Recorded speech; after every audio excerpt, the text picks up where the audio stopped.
So far we've had a warm and snowless fall.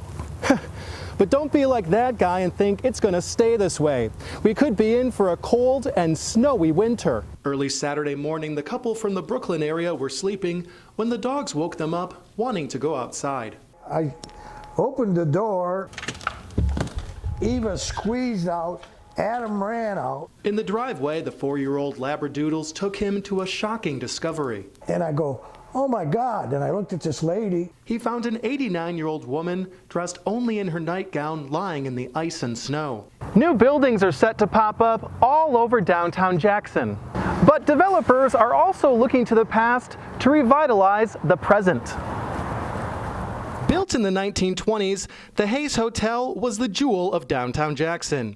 In these photos from our media partners at MLive, you can see how these 10 stories of grandeur had an impact on the community.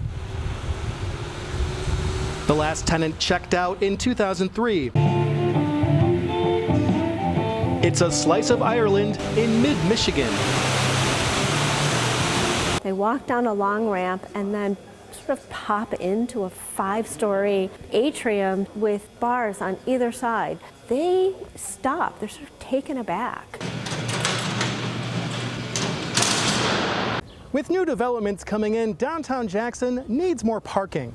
The city of Jackson plans to build a new parking structure at Michigan and Blackstone. But there's a problem. A historic occupied building is already here.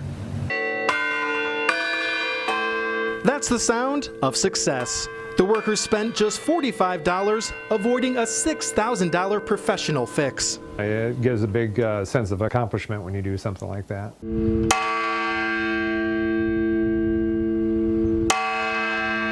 But you should know that scammers could be hiding behind the face of someone you trust. Meet Ralphie, a 5-month-old Jack Russell Terrier mix who loves to bark. And bark. And bark.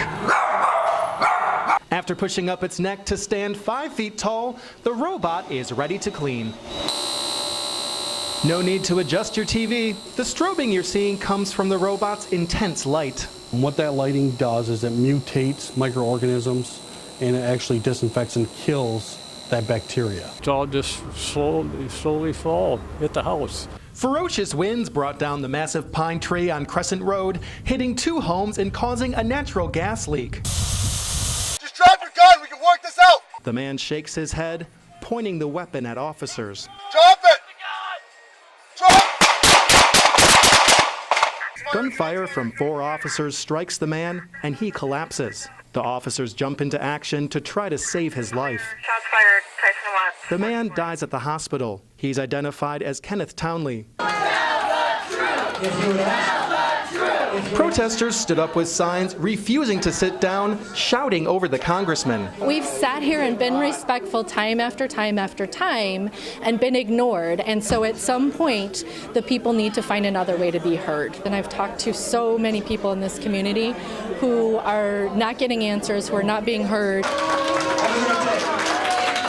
Wahlberg left the meeting to a chorus of boos. Police showed me how the system works. Before making contact with the public, officers turn on body cameras, recording everything that happens. Hi, Officer Strota, Jackson Police Department. How are you today? I'm doing fine. All right, the reason I stopped you is you're going 40 and 25. Are you familiar with what the speed limit is through here? No, I don't know.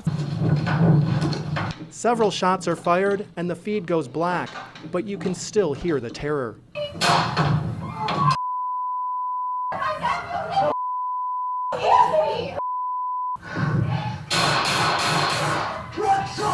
In the home's basement was Brittany Southwell, who was shot and killed while holding her baby boy when a bullet went through a door. Teen pulled into woods, raped near Sharp Park. City has second rape in week.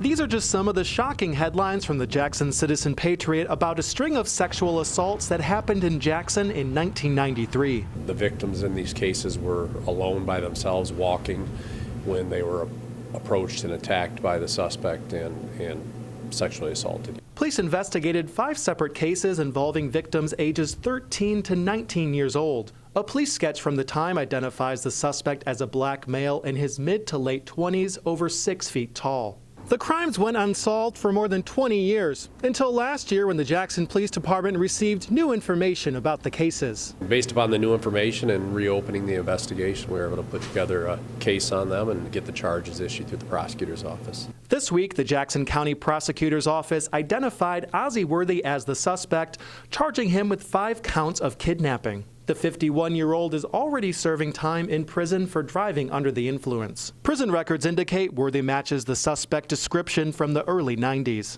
Prosecuting attorney Jerry Jarzinka says new evidence that came forward links Worthy to the crimes, and that was a big factor in his charging decision. We certainly are seeking justice for the victims of crime, for their families, but also for our community. You know, we want people to know that we're not giving up on cases. Worthy is scheduled for a preliminary hearing in January. Here for you in Jackson, Aaron Dimick, 6 News.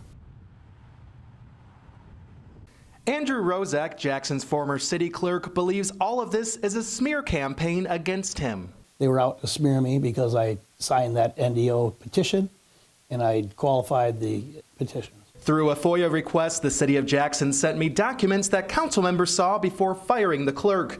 The majority of them are conservative political memes Rozak sent from his city email account, one of which mentions throwing stones at Muslim women. I don't think there's anything discriminatory about any of them. Some are funny.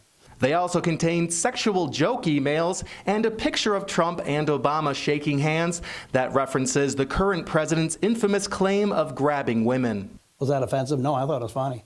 The documents show Rozak used his account for personal use, settling gambling bets, filing taxes, and using it to donate $75 to the Trump campaign. Rozak says he realizes some of this material was not appropriate for his city email. I apologize if somebody is offended. When the controversy surrounding the NDO was heating up and Rozak's job was on the line, he offered to quit, but only if the city paid him $40,000. Records show he was already making $130,000 a year. They pay off everybody they fire.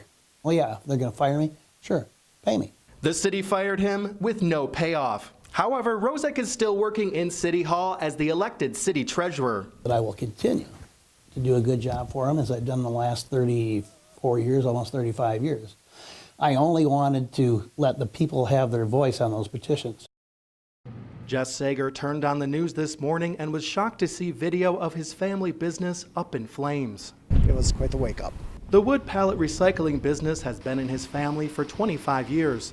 They came looking for answers and found the charred remains of all their hard work. It's just an emotional roller coaster at this point. As of right now, we don't know a whole lot. We just know, it's gone. While firefighters were battling the blaze, Consumers Energy cut off power lines going to the building for safety reasons. That caused a massive power outage on the east side of Jackson, with more than 2,000 customers losing power.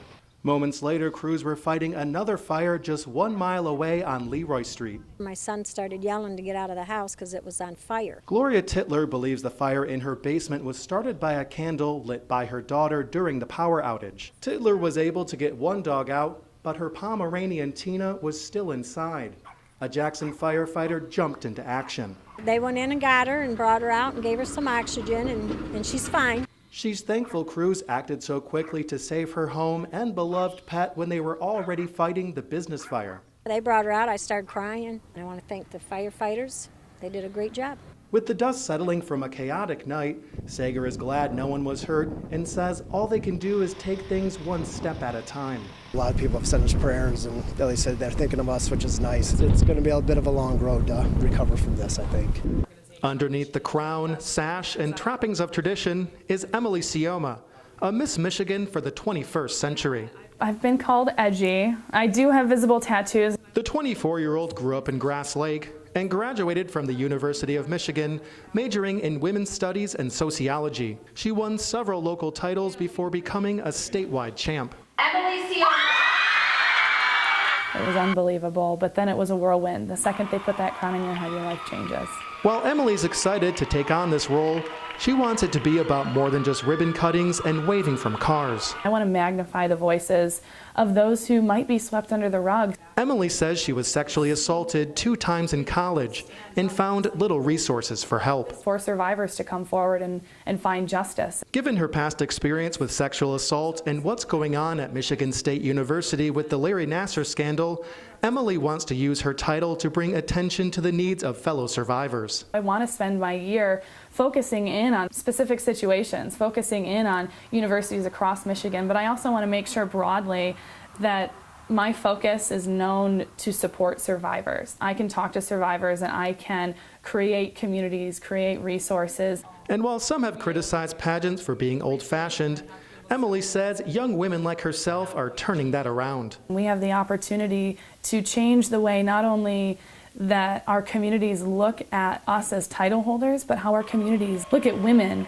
as powerful leaders in their community, as people who have a voice and as people who have passions.